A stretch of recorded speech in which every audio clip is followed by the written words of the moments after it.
prior to this, I've always like played the like sweeter guy or like the more like nervous dude, and so this is like the first time I get to play like a real a-hole. Welcome to Watch Mojo's Poppin the Culture, the show that satisfies all your pop culture needs. And me, well, I'm your host, Mr. Hollywood himself, Malte Gårdinger, and today I'll be sharing an exclusive interview with Malte Gårdinger, one of the hot new stars of Netflix's Young Royals. Such a cool guy. Make sure you stick around for that. But first, well, let's check out some Hollywood headlines. All right, this is the part of the show where we like to break down some of the more interesting developments out there in Hollywood. And, well, this week I've recruited Callum Janes to join us. Callum, how are you? I'm doing fantastic, man. Sweating like hell. It is some of the hottest days in Ireland at the moment, so it is crazy. I'm not used to this heat, but I'm ready to break down some of the heat going on with Suicide Squad. Ooh. Yeah, you know what? Two episodes ago we focused on Marvel, right? The MCU. They're in Phase 4, but we can't forget about DC because listen, I as much as I love Marvel, and I really do, I'm probably a bigger DC fan when it comes to the comics, the source material, and I'm really intrigued by the Suicide Squad, and that's the movie I want you to help me break down first. All right, let's get the details out of the way first. August 6th, so we're coming up real quick here, folks. It's going to be on HBO Max, also in theaters, if your theaters are open. But this is exciting because what we're having is kind of a quasi-sequel, semi-reboot maybe, because there's some returning characters, but we got a brand new director, we got brand new characters.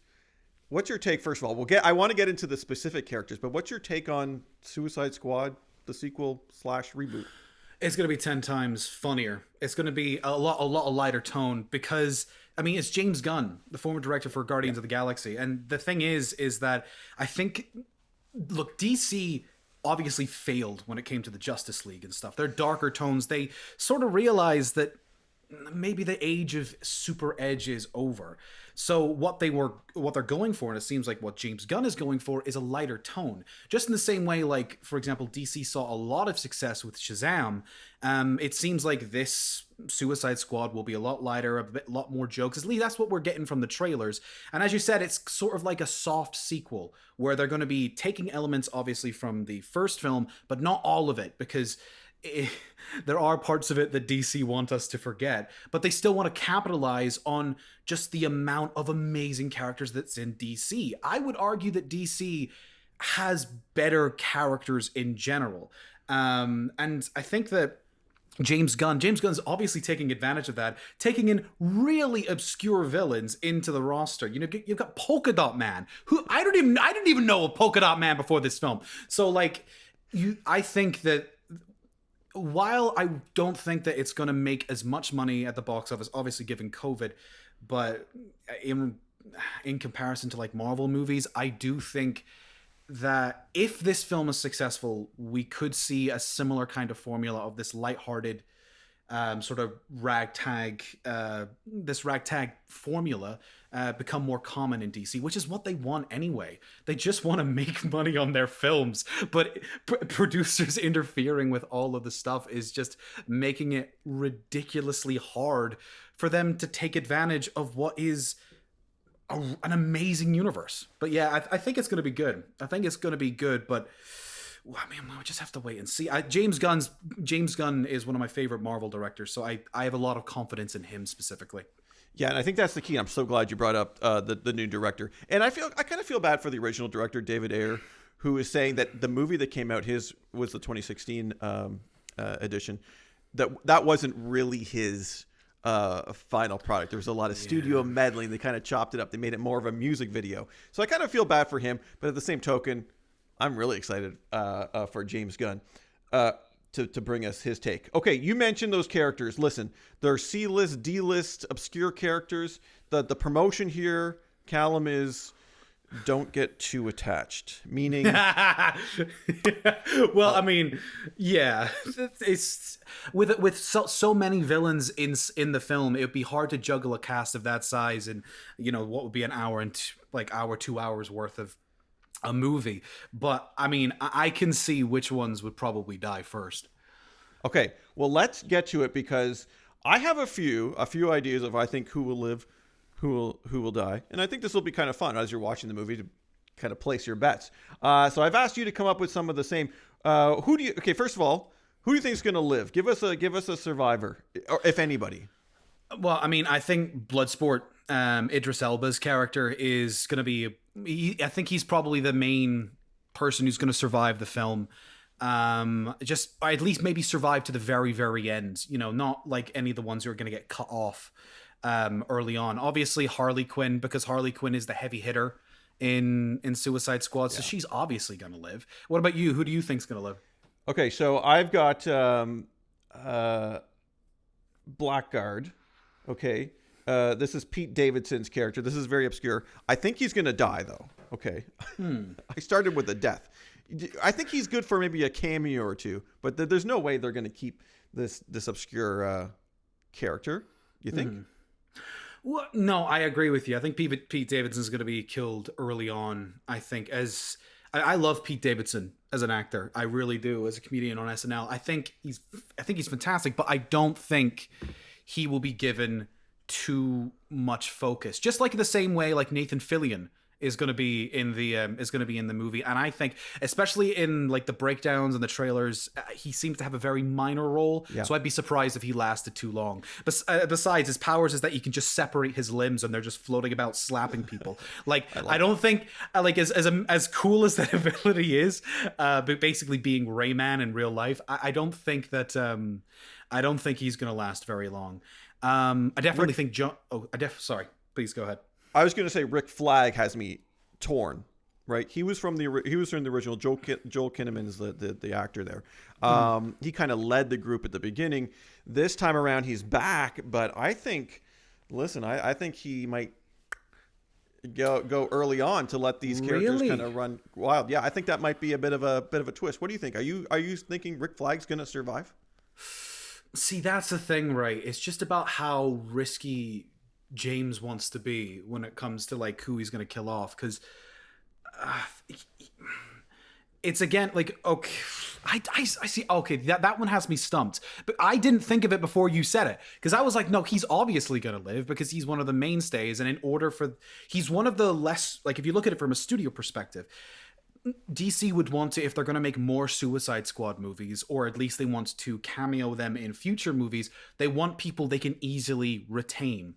Margot Robbie, I'm not sure if she wants to be, Harley Quinn for much longer. After Birds of Prey, I really enjoyed Birds of Prey. I love Birds of Prey. I wasn't as successful as DC perhaps hoped it would be. But I think that if they're looking at like easier to retain actors, I would say that, Joel, he's an easier actor to keep on in future movies. And even though they are going for this is a single movie, so you can just walk into it and that's it kind of formula for DC, I do think they are still thinking about branching things out. So I think he's gonna live, purely if you're looking at it from a studio perspective. You know what I mean? I would even say John Cena is going to live. In the trailers, he definitely seems to be a good source of humor. And he's a funny guy. He's a funny actor whenever he plays his cards right. I think that what was it in one of the trailers, he described his character as a douchey Captain America. I think that's too good a character to just kill off in a single movie. If they do, I will be really surprised. And plus they got Cena doing all the promos, right? He's going on all the talk shows. So if he dies early on, that would be very surprising. But I like John Cena in this role. I think he's a bit of an underrated actor. I mean, he's not like on the level of like The Rock, wrestlers turn actors. Oh, of course, yeah. But this guy's got a lot of charisma, and I think any role he takes on, he pretty much nails.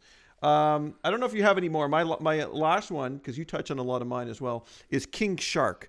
Okay, this is the big CGI shark guy that we see in the trailers. Will he live or will he die? Callum, you go first. I don't want him to die.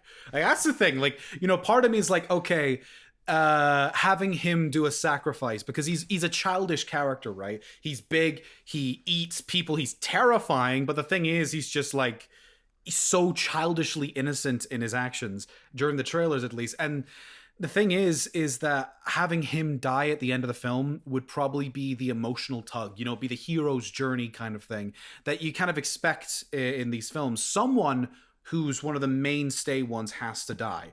And if they have the big CGI shark die, then, you know, yes, it'll be emotional because obviously it's like seeing a child die on screen.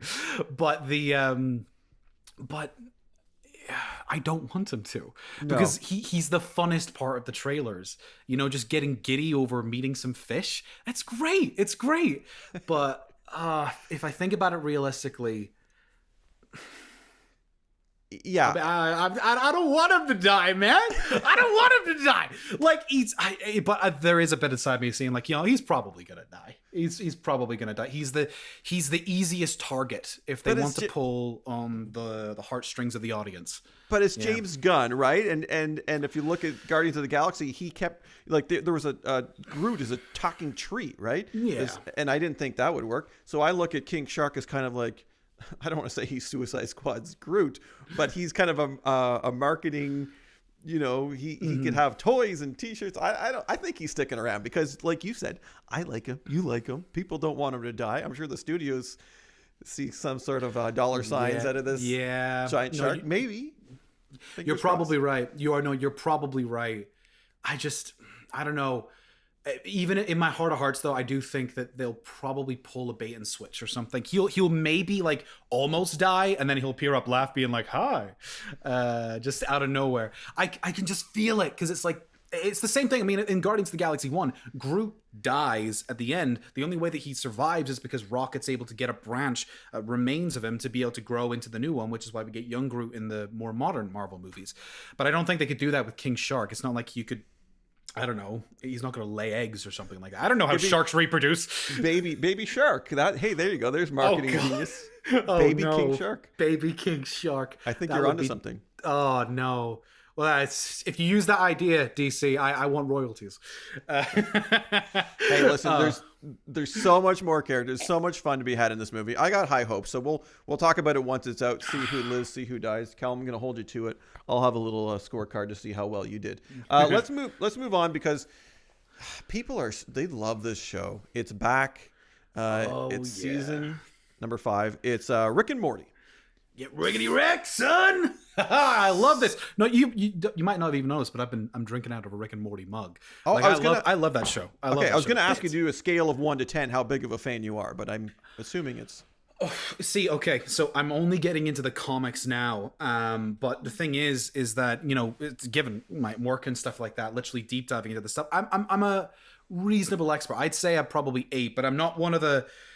I don't know whether or not you'd also scale how mad the fans can be on that. Like a 10 is like the kid who put his shirt over his head and started screaming about Szechuan sauce at a McDonald's whenever that was a thing back in season 2, 3. So, like, you know, I don't think I'm that mad. I'm not that mad. And there are still some things I need to fill in while reading through the comics. But I'd say I'm a pretty big fan. And I don't know. There's mixed opinions about season 5 that's come out. What do you think, Matt? Well, I was going to ask you. I'm liking it, and I don't want to. Full disclosure, I'm not a huge super fan, but what I've seen, I liked. I'm always a big fan of adult animation, and this one's just top notch. I love the writing. But yeah, I was actually online. It looks like to be a critical hit. Like the critics are giving it pretty high reviews, and the audience score is kind of middling, which is usually it's the opposite. Usually the audience says it's great, and the critics kind of go low. Hey, listen, I think there's still great stories to be told. I think the writing's still sharp as ever. I don't know. You're the big super fan. What says you? There's a reason why Adult Swim has it potentially going for 11 seasons. Like, you know, the show has such potential. There's so many stories you can tell with it. But the thing is that, okay, season 1, season 2, season 3, all of these seasons, which, you know, you could regard as like maybe the golden age of Rick and Morty if you're looking at it from what we have at the moment. The reason why those seasons did so well was because of the characterization, right? It's because of us actually having good moments with the characters. People don't just remember Rick and Morty because of the insane Pickle Rick moments. Yes, okay, absolutely crazy, but it's also because of why he did it, right? And also the moment at the end where he's just like giving it to a therapist, and the therapist is just like, you're insane. You're literally dying at your own hand because you refuse to try and heal. And that's what makes Rick and Morty so good. It's not just because that it's completely gross out humor. One of the most recent episodes that came out was whenever Morty used a machine from his mom's work to collect his own reproductive material to have a good time. Absolutely gross. And the episode cascades into more. It's one big gross out episode. And I was like, why are they doing this? Why? What? Okay, no, wait, summer? Oh gosh, in space? No, please don't. Oh gosh, it's Naruto. So like, it's I think that this season 5 has gone back to its roots, because in the first couple of episodes of this first season, right, the thing that they really focused in on, which is what a lot of shows do, they do this episodic thing where they try to shock you and keep you hooked for the first season. Season 5 is coming back to that episodic structure where they are looking at just piling in as many jokes as possible and making it as comedically viable as possible. Maybe the producers or maybe the creators are doing that because they want to hook even more people. But then again, like, who else can you hook? You've got your super fans already who are going to stick with the series regardless. But I think that I could see season 5 just being like one of those monster of the week kind of seasons where we don't get anything too plot heavy. You know, the closest thing we've had in season 5 right now is whenever Mr. Nimbus mentions Rick's wife in passing, and Rick immediately cuts him off, being like, "Don't you build character with me, man." I think that this season, I mean, I'm enjoying it. I'm enjoying actually just seeing them do stuff. It's great whenever the writers can just get creative with the concepts.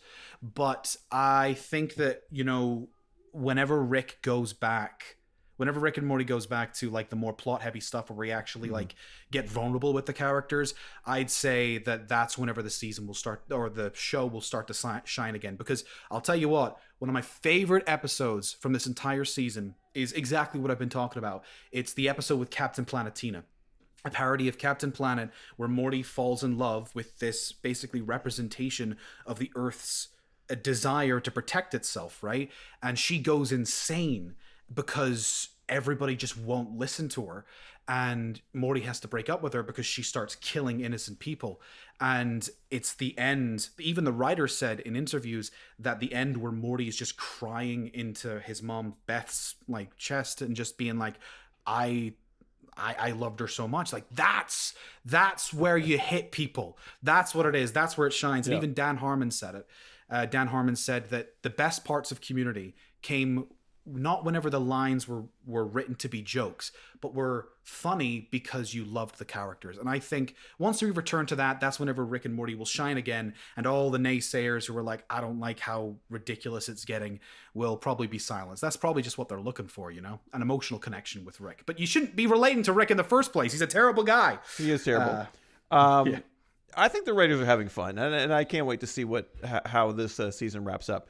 Before we move on, I wanted to have some fun because I came up with some. I have my two, and I hope you put some thought into it, because I thought you talked about possibly being 11 seasons, but what if they did a movie? What if they did not only an animated movie, but a live action Rick and Morty movie? And I just love the idea of fan casting, putting your thinking cap on. Who's out there? Who could play these characters? Come on, Callum. Let's try to influence the casting directors. Let's put this out there, because I have my cast. I have my Rick. Oh, I have my Rick and Morty. I don't have my whole cast. But do Matt, you have? You're playing with fire. You're playing with fire here. No, let's do it. No, because no matter who you choose, people are going to get angry. Because the thing is, no, mine are great. I think that honestly, the only way you could have done justice to it, or could have done justice to the cast, is if you somehow parodied Rick and Morty with the original cast of Back to the Future. Because Rick and Morty was a parody originally of Back to the Future as Doc and Marty. Yes. And I think that would have been crazy. I'm actually kind of waiting for like someone to make a deep fake of the Back to the Future movie with the Rick and Morty lines, and you just have Michael J. Fox and Christopher Lloyd just speaking the lines, being like, "We gotta go to the future, Morty." I think that'd be great. I honestly, I couldn't say. I couldn't say. Okay, or listen to this. Okay. Rick as Bob Odenkirk. You can see this, can't you? Better Call Saul. He was in Nobody. All right, I've lost you there. Man. I don't know. I know a lot of people online say William Dafoe. I don't know if I see that as Rick. Well, no, actually, I see Willem Dafoe more than Bob. Yeah, no, actually, I see him more. No, the reason why he's such a great actor. I think he could do so much. He's a fantastic actor. I love Bob. Bob's amazing. I'd go have beers with him all day long. The thing is that does he match Rick's energy? That's the problem. He can. I think he can. Do you think he can? I don't know. I've never seen him with the kind of Rick energy. I could see Willem Dafoe though, but then again, I guess I don't know if Willem Dafoe is even the good choice for it anyway. I mean, here's the thing as well. You have to kind of match. You do have to kind of match his playing age as well, because like Rick's up there. And Willem Dafoe, he's kind of getting around that age. But I don't know. I don't even know if they'd ever make a live action movie, because I think it's just too wild to do. They could. Noah Schnapp is my Morty. Noah Schnapp. He's in Stranger Things. I think he's got the look, and he's I can see it. I can see that. You're right. The kid would probably be easier to cast than Rick. Then Rick would be the hardest guy to cast. Okay. Here's the question: who would you cast as Jerry? I haven't thought about Jerry. Do you have a Jerry? I don't have a Jerry, but I don't know any actor who's too pathetic to play Jerry. I have a question for you, actually. I have a question for you, mate. Okay, here we go. Who would you, out of the Rick and Morty cast, let you take on a date? Like, gender notwithstanding, none of that. Just as a person, who do you think would be the best to go on a date with? If I was to go on a date with someone from the Rick and Morty cast. Yes. Because I have an answer that will shock you, but I want to hear yours first. Well, I don't know if I have an answer. I want to hear your answer. Well, that's the thing. I would pick Jerry. Everybody. I'm sure everybody was thinking like, oh, you'd pick Rick, or you pick. You probably pick Rick, because he's like, oh, he could do anything for you. He could create universes. He'll take you on the place. But this is my argument for it. Jerry knows how to please a woman. Okay, he knows how to please a woman. I'll tell you how. Okay. Everyone thinks he's pathetic, and yes, he's always trying to prove himself. He's a bit of a wimp. But the thing is, where he really shines is whenever he's actually trying to make his wife happy, right? And the reason for this is because, well, one, he dated like a warrior alien. And given all the factors that comes with being that warrior alien, if you've watched the episode, you know what I mean. It would take a lot to pleasure a woman like that. But the thing is that my example is that in A Wrinkle of Time, right? It's season 2, episode 1. Jerry and Beth run over a deer, right? And of course, initially, they're like, oh, do we need to leave it? But Beth takes it personally, and she's like, right, I'm going to save this deer's life at any cost, right? Until she gets into some legal trouble with a hunter who shot the deer originally. And she's like, no, I need to save this deer. So she has to stop, unfortunately, because of legal trouble. But Jerry's like, right, well, it's going to the best deer hospital in the world. We'll get it there. It'll be fine. Don't worry. You did your best. But it turns out what he actually did was he transported the deer to a forest so she could finish surgery, so she could prove herself. That right there shows that Jerry knows how to make Beth happy, what he needs to do. And I think he would go the extra mile to do it. Every time we've seen him in like a romantic situation, sometimes it's a bit pathetic, but I'd say there's a sweetness in it. I think Summer is a bit too party hard for me. Morty's a bit too disgusting now. Season 5 is real. Like, if you think Morty had any kind of like any kind of decency left, it kind of left with that reproductive machine, you know what I mean? And Rick, I think, is just too much of a wild card. And Beth, I don't know. Anyway, this seems like the perfect time to do a call to action, because I think we need to know what you guys think. Answer Callum's question. I couldn't do it. You do it. Tell me, who from the Rick and Morty universe would you like to go on a date with? And while you're at it, tell us who in the Suicide Squad you think is going to live and who you think will die. All right, Callum, don't go anywhere. Me and you, we got to go beyond the list. All right, Callum, what I've done is I've gone deep into the Watch Mojo archives, and I pulled out a top 10 list, and I want you to help me go beyond the list. We'll give some further insights, some further details. Today, we're going to discuss a list, and I like this. It's the top 10 strangest video game crossovers ever. So there's crossovers that happen all the time. You get TV crossovers, animated film crossovers, movie crossovers. Of course, there's video game crossovers. These ones are the strangest. Like, they're just odd. So you help me break this down. I have some opinions, so we'll go through it one by one. We'll start at number 10. This is Fortune Street. It's Dragon Quest, Super Mario, Final Fantasy. Little strange.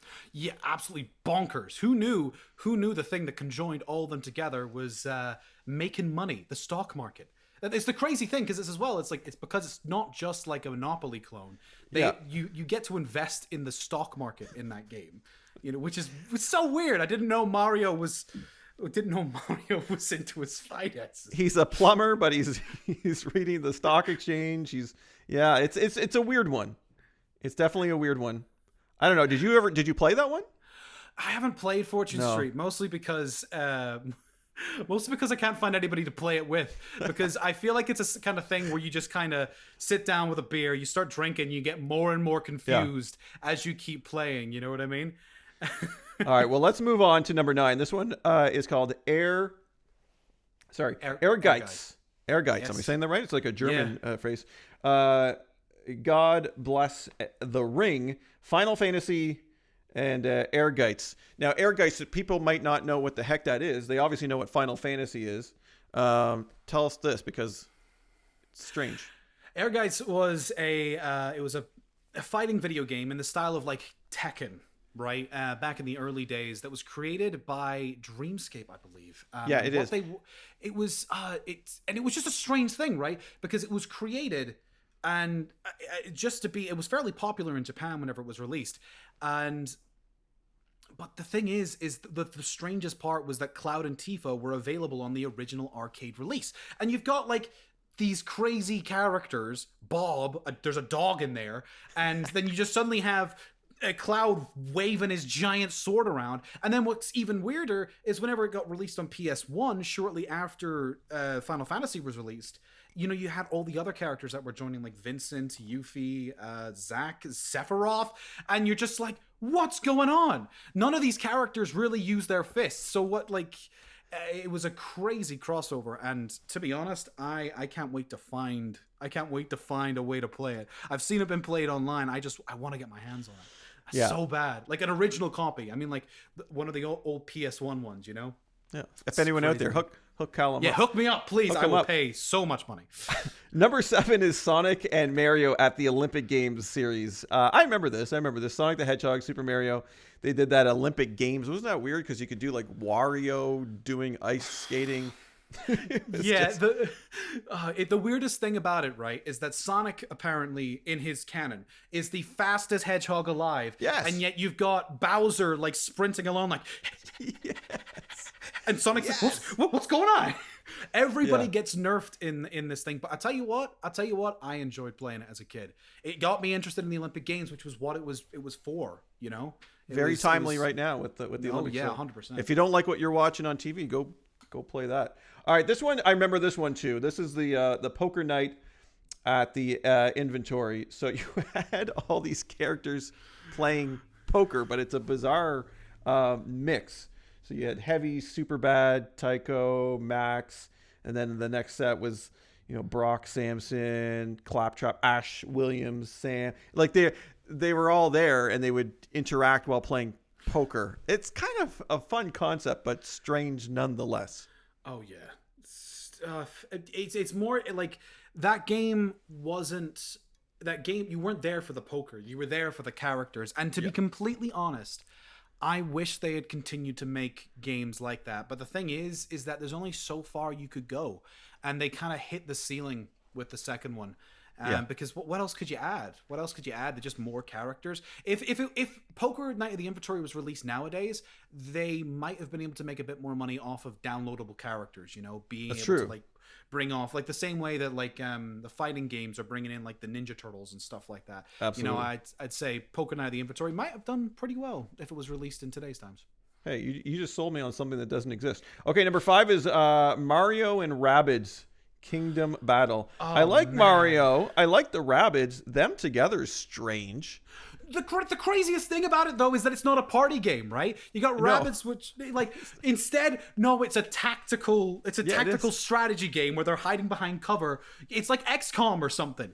It's like, what's going on? What's even crazier is the start of it. You're just kind of like, because they're in a washing machine, like time machine thing. Time machine, washing machine. It's so crazy. There's a story to it. Yeah, it's bizarre. Okay, Lego Dimensions is 4. I kind of like this, but you're right. It's a strange mix. So you've got all those Lego library properties, so Lord of the Rings, Simpsons, the DC Universe, Scooby-Doo, still kicking around. So it's just a strange mix of everything. And I think Lego, they love doing this. They do it in all the movies too.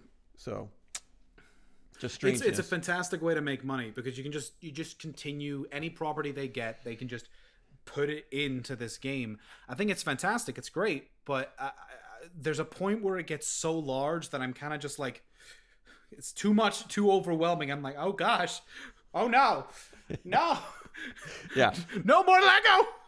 And then don't watch Space Jam, the new one, because gosh, all the crossovers are unlimited. Okay, Tatsunoko versus Capcom Ultimate All Stars. You had Capcom rather, and Tatsunoko Anime Productions, 2008. What do you remember about this?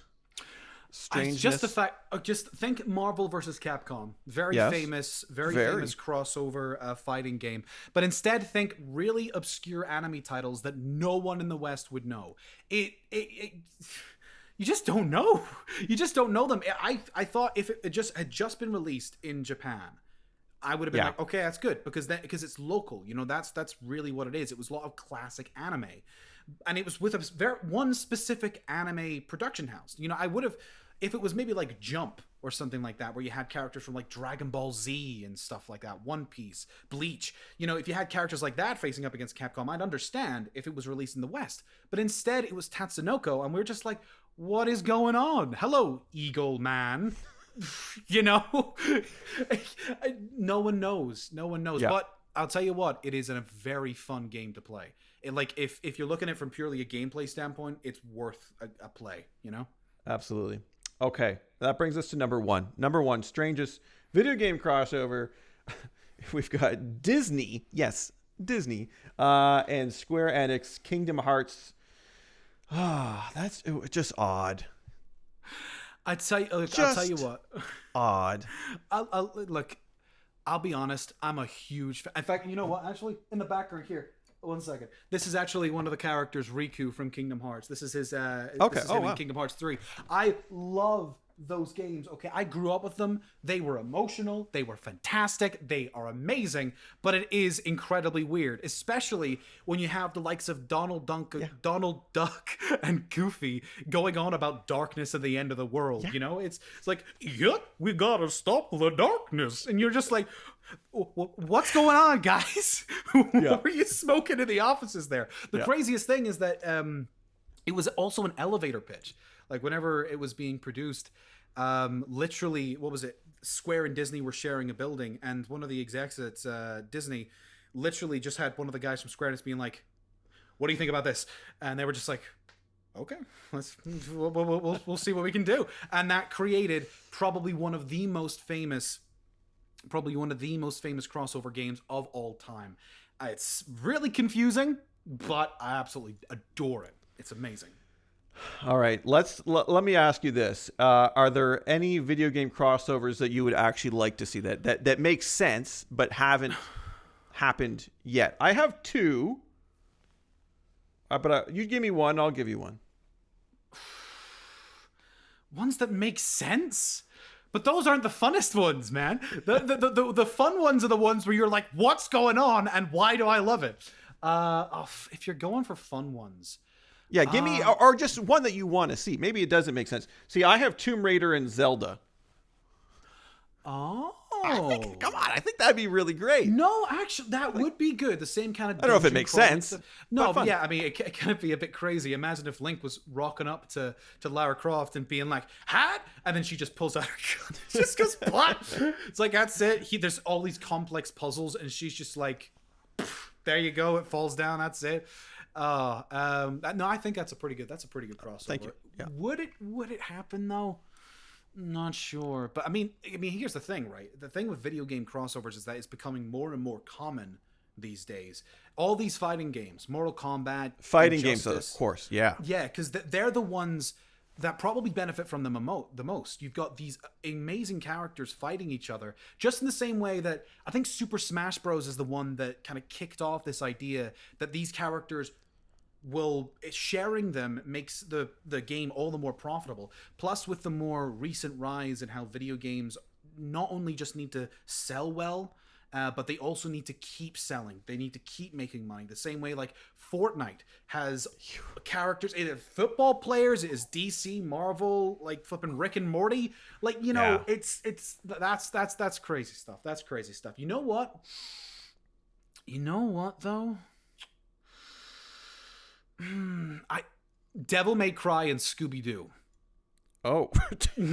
Yes. Okay, no, but that's the thing. No, okay, I literally just came up with that in the spot. Okay, I don't know if you know. So Scooby-Doo, obviously, what's up, Scooby-Doo? Where are you? We're going out unmasking loads of people. Imagine Scooby-Doo teaming up with Dante from Devil May Cry, who's used to slashing and shooting his way through terrifying monsters.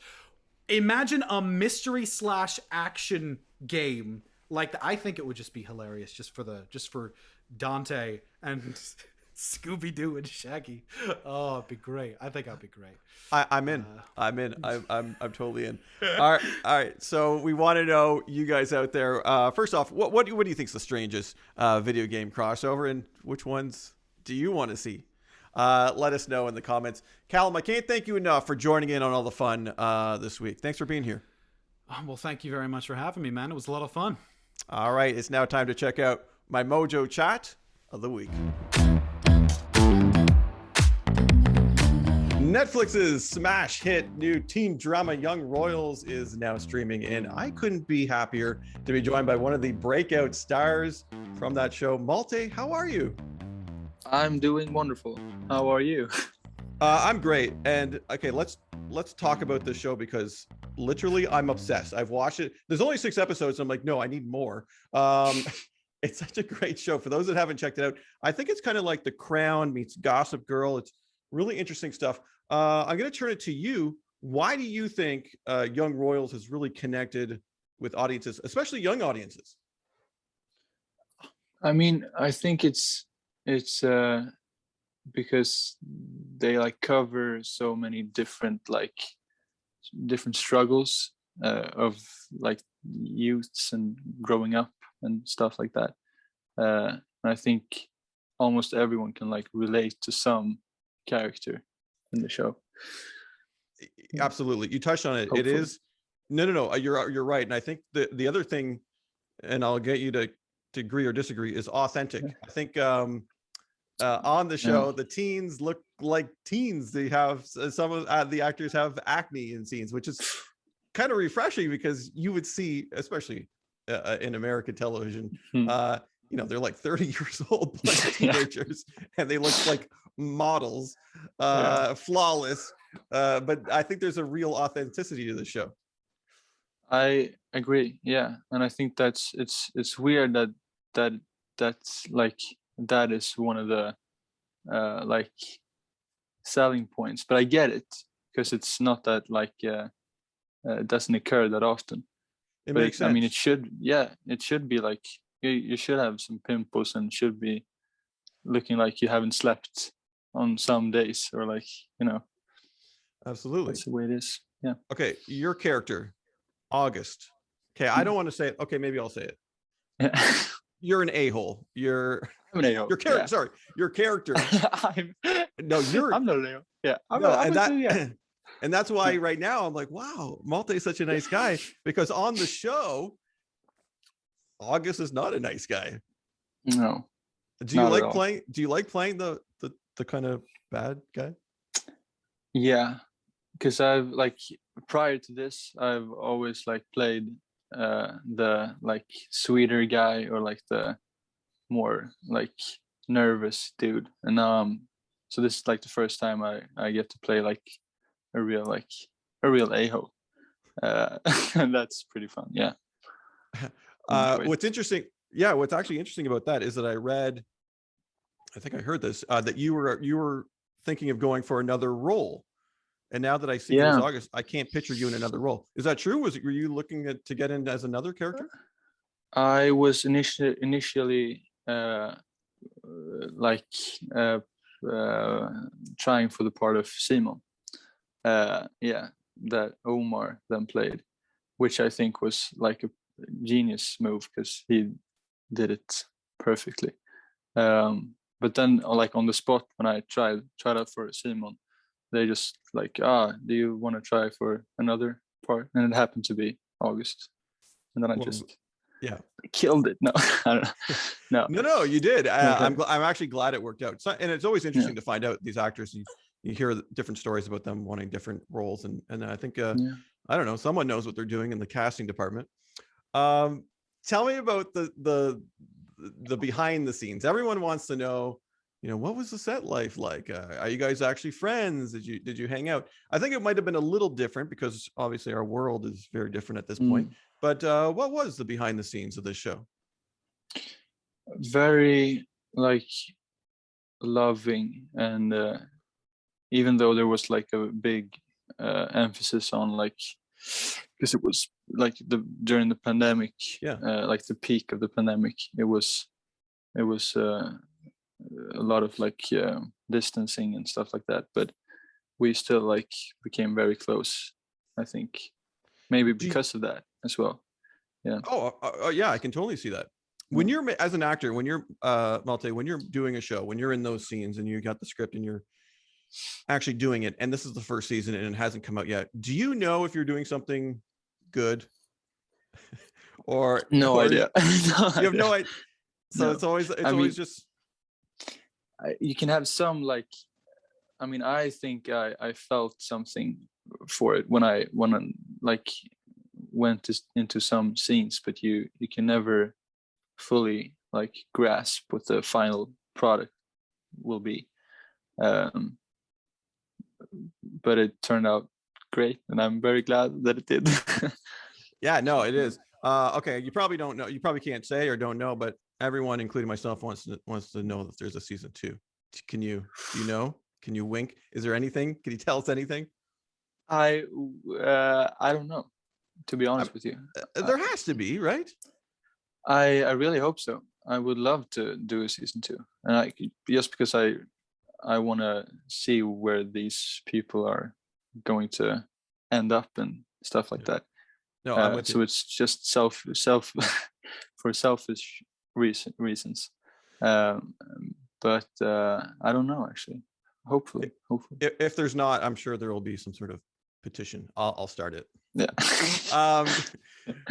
Talk to you about, because this is a Swedish language show, which is actually really interesting. Netflix is putting out these really great kind of international programs, and it's opening everyone's eyes to what's out there. And there was another show, Ragnarok, which was really cool. But this one, so you have the option here in North America. You can listen to it with the original dialogue. You could do the subtitles, or you could have the dubbing.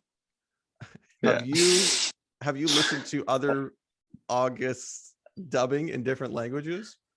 I have listened to a little bit of French. Okay. Because I love the language, and they do an incredible job.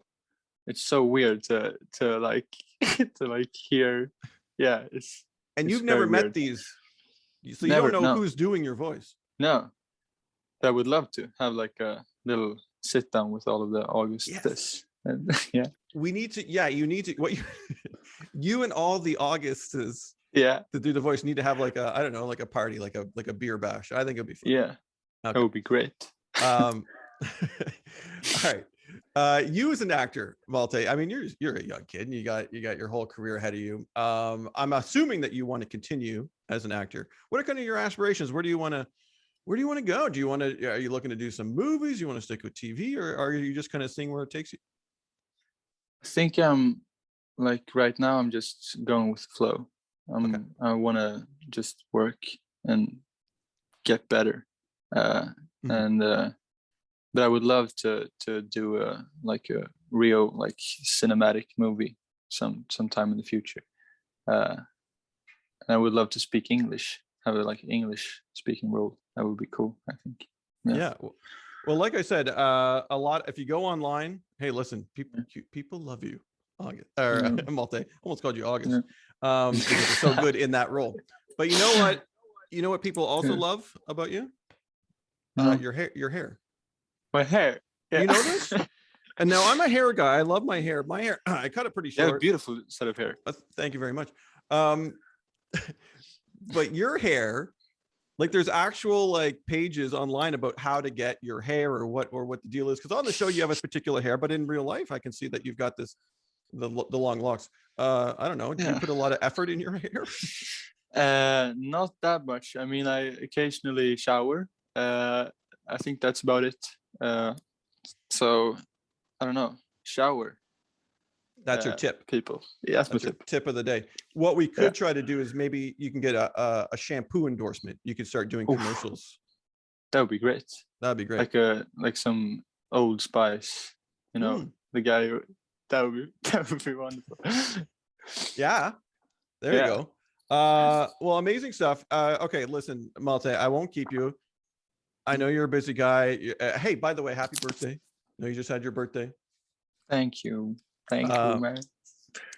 People can't get enough of the show and can't get enough of you. If they want to follow some of your exploits and what you're up to next, where can they go? Are you on Instagram or Twitter? Instagram. Instagram is Malte.Gårdinger. So that's my Instagram. I'll be there. I'll be checking it out. All right. Malte, thank you so much for your time today. Thank you. Thank you for having me. Wonderful time. Well, that's going to do it for this episode, everybody. I want to thank Malte and Callum for joining in on all the fun this week. And I want to thank you for watching and listening. And remember, if you have something you want us to talk about, any shows, movies, topics, genres, make sure you drop it in the comments. Till next time, I've been Mr. Hollywood, Poppin the Culture.